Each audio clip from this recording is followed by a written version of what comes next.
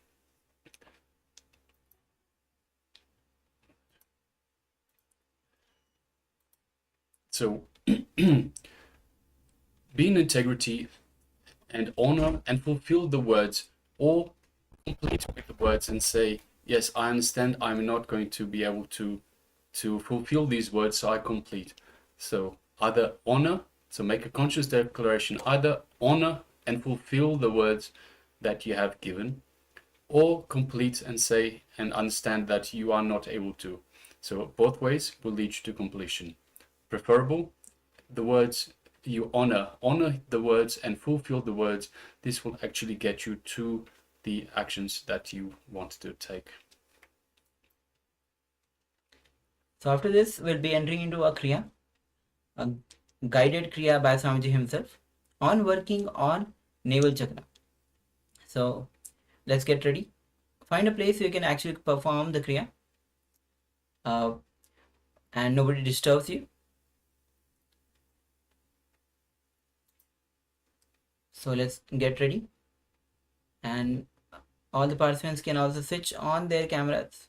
Let us know if you are here and participating in all the sessions.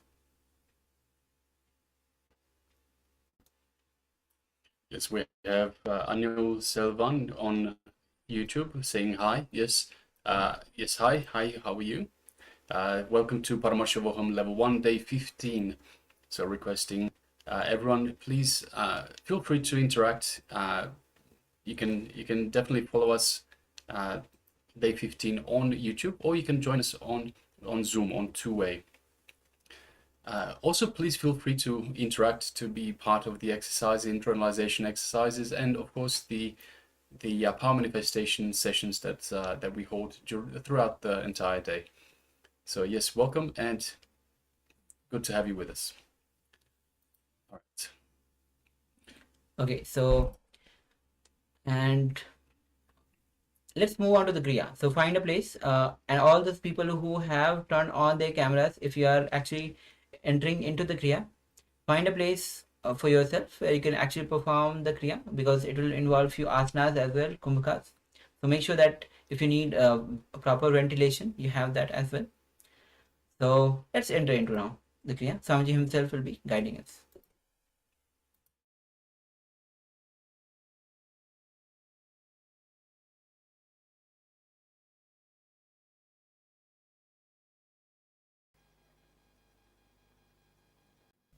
We'll move to the Kriya. See, this Kriya basically awakens the non-mechanical parts of your brain to remind you not to worry and be in authenticity and integrity. To bring you the remembrance, smarana. First step, Gomukasana. Please move to Gomukasana.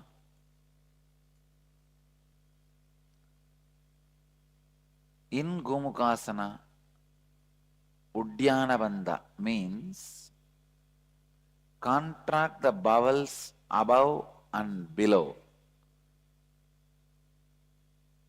Above and below the navel.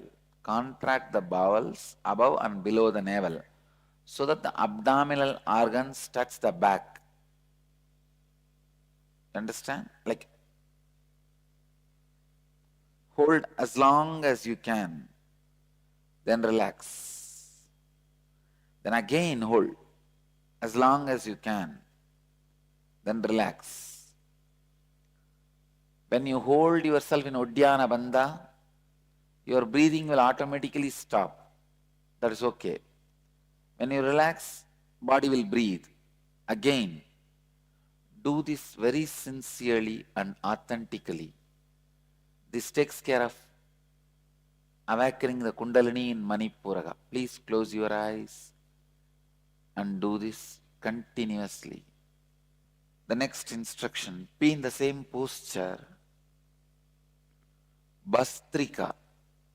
in the same asana. Bastrika means like the bellows of the ironsmith systematically contract and slowly expand the stomach, like a, you see,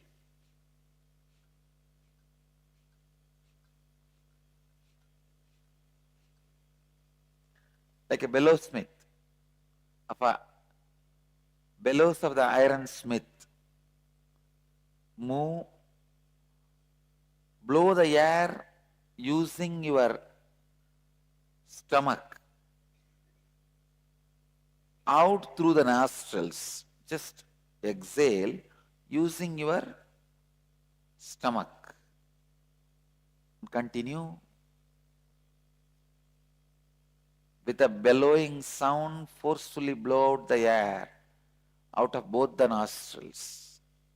Continue this for next few minutes. Sit for few minutes with your eyes closed. For the Kundalini to function in your navel center.